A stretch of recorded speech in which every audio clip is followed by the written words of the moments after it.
Здравствуйте! Вы смотрите программу «Актуальное интервью», в студии Валерия Наумова. Ежегодно 12 мая отмечается Международный день медицинской сестры. Ни одно медицинское учреждение не сможет полноценно работать и предоставлять должный уход больным без полноценного медицинского состава. В нашей стране праздник отмечают с 1993 года. Сегодня у нас в гостях Айсена Егорова, член правления Ассоциации медицинских сестер. Айсена Валерьевна, здравствуйте! Здравствуйте! В самом начале разрешите поздравить вас с профессиональным праздником и пожелать вам всего самого наилучшего. Спасибо большое. В свою очередь, тоже я воспользуюсь моментом, хочу поздравить всех своих коллег, всех своих однокурсников, всех тех, кто работает в здравоохранении средним медицинским персоналом, и пожелать им в этот день добра, тепла, света, стабильности и, конечно же, здоровья. От души желаю вам всем счастья.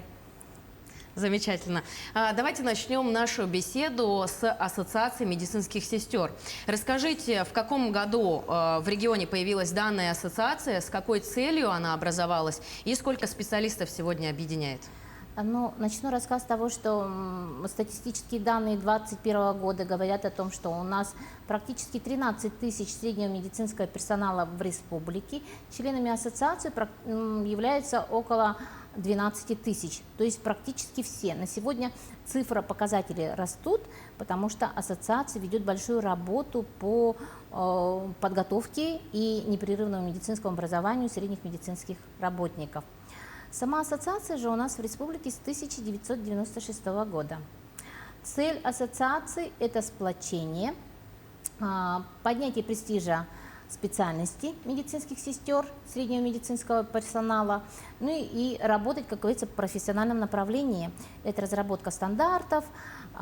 Сейчас уже вот в этом году, в начале года, Минюстом зарегистрирован профессиональный стандарт среднего медицинского работника. А какая поддержка оказывается медсестрам ассоциации? Ну, в свете сегодняшних событий по подготовке, по аккредитации, непрерывному образованию средних медицинских работников ассоциация играет большую роль, я считаю, потому что ассоциация провела работу по созданию реестра всероссийского средних медицинских работников. Этот реестр является как бы списком для того, чтобы сотрудники, когда проходят образовательные мероприятия, посещают, оплачивали в полцены, а иногда даже бесплатно. А насколько часто такие обучающие семинары проводятся? Значит, по непрерывному медицинскому образованию каждый средний медицинский работник должен иметь свое портфолио. В течение 5 лет он собирает баллы, либо же единицы называется, методом посещения семинаров, научно-практических конференций и образовательных мероприятий. И их у него должно быть за 5 лет 250 баллов. А потом направляет свое портфолио в комиссию всероссийскую, где ему дают аккредитацию еще на грядущие 5 лет. И опять же в 5 лет он опять же начинает собирать баллы. Это вот на простом языке. Да?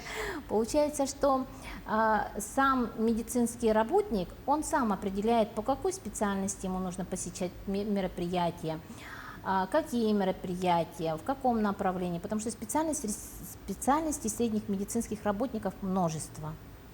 То есть срок повышения уровня квалификации это идет каждые 5 лет? Да, каждые 5 лет. А что будет, если медицинский работник, например, не набрал нужное количество баллов? Ну, работник не может не набрать эти баллы, потому что очень много мероприятий проводится. Только лишь одной ассоциации российской в прошлом году проведено 163 мероприятия образовательных. И с нашего региона принимали практически добрая половина наших специалистов. Айсена Валерьевна, мы уже упомянули, что 12 мая отмечается профессиональный праздник, День медсестры. Расскажите, какие традиции сложились в данный праздник у медсестер Якутии и как его отмечают ваши коллеги?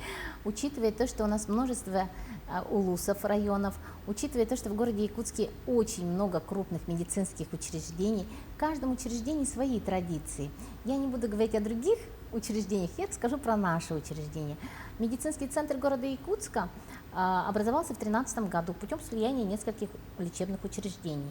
На сегодняшний день у нас работает около 290 медицинских средних медицинских работников. Мы ежегодно выезжаем на природу и отмечаем День медицинской сестры торжественно и спортивно. Первое такое мероприятие мы провели в 2014 году, в 2014, с игрой даже пейнтбол. Но ежегодно, поднимая вопросы актуальные, которые как бы сегодня очень значимые, мы уже третий год проводим акцию «Экологический десант». У нас есть прикрепленная территория, где населенный пункт Улагина, и мы ежегодно эту территорию убираем. Давайте поговорим про обязанности. Какие на сегодняшний день обязанности возложены на медицинских сестер? Обязанности зависят от специальности. То есть медицинская сестра – это условно. Весь средний медицинский персонал мы сегодня называем медицинская сестра. Но они у нас делятся и на фельдшеров, и на лаборантов, и на рентген-лаборантов, и на акушерок, а также по специальности. Медицинская сестра в педиатрии, в хирургии, в терапии и так далее. Обязанностей очень много, в основном они все профессиональные. Ну, и опять же, далеко не ходить, значит, в нашем учреждении в целях, скажем, такого экономического направления или даже апробации мы попробовали внедрить специальность, даже не специальность, а самостоятельный прием акушерки и самостоятельный прием фельдшера. И очень себя оправдала и экономически, и, как говорится, при нехватке кадров, когда вот была пандемия, когда многие болели или, наоборот, в отпусках были, это нас очень выручило. А какими качествами должна обладать медицинская сестра? Ведь все-таки в нашей республике есть очень отдаленные населенные пункты, и там все-таки медсестра – это универсальный человек. Вообще, испокон веков население относилось очень уважительно к медицинским сотрудникам. Врач это был раньше, в 18-19 веках, это был вообще бог, который помогал во всех направлениях. Сегодня, конечно, в свете многих развитых социальных сетей или еще что-то, очень много негатива, конечно, но все-таки, учитывая, что без медицины не обходится ни один человек, прежде всего, медицинская сестра должна быть доброй, отзывчивой и доброжелательной. Расскажите, где можно получить образование и как происходит повышение квалификации медработников? Вы уже немного упомянули, давайте немного развернем эту тему. Ну, изначально после окончания 11 класса, значит, выпускник школы подает документы в образовательные учреждения, такие как Якутский медицинский колледж, Алданский колледж, Ниренгринский колледж и Якутский Жатайский техникум.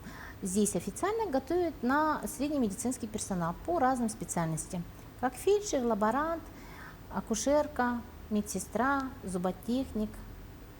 То есть это достаточно известные учебные заведения, о них знают не только в республике, но и в других регионах России, даже за пределами России. Поэтому поступить это нетрудно, немножко трудно учиться.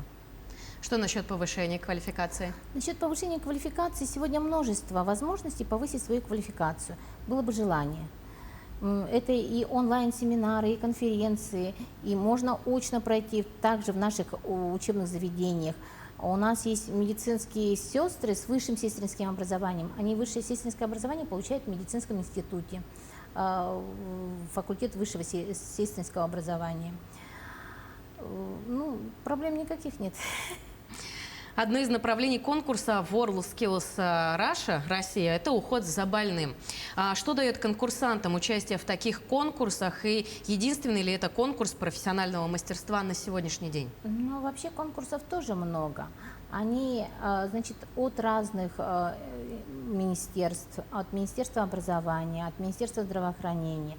Тоже каждый может при желании участвовать в этом конкурсе. Но прежде всего, конечно, это повышение престижа профессии, чтобы люди знали, что есть такие специалисты и есть такие конкурсы. А расскажите, имеется ли дефицит в медицинских сестрах в медучреждении нашего региона? Я думаю, что дефицит имеется, потому что это не говорит о том, что мы мало подготавливаем или мало обучаем. Нет, дефицит появляется, мне кажется, в силу экономических возможностей. Но сегодня правительство как России, так и республики ведет большую работу по привлечению молодых специалистов в те регионы, те районы, где у нас имеется нехватка специалистов. Это же земский доктор, земский фельдшер, то есть с привлечением финансовой поддержки. Давайте поговорим немного об истории становления профессии в Якутии. Давайте вспомним о подвиге Кэт Марстен. Но Кэт Марстен, на мое мнение, очень такой светлый, своеобразный человек, который в XIX веке, 1891 году, если я не ошибаюсь, значит, решила приехать в Якутию, чтобы найти целебную траву, которая использовалась для лечения проказы. Кутумча. Ой, простите, забыла. Вот.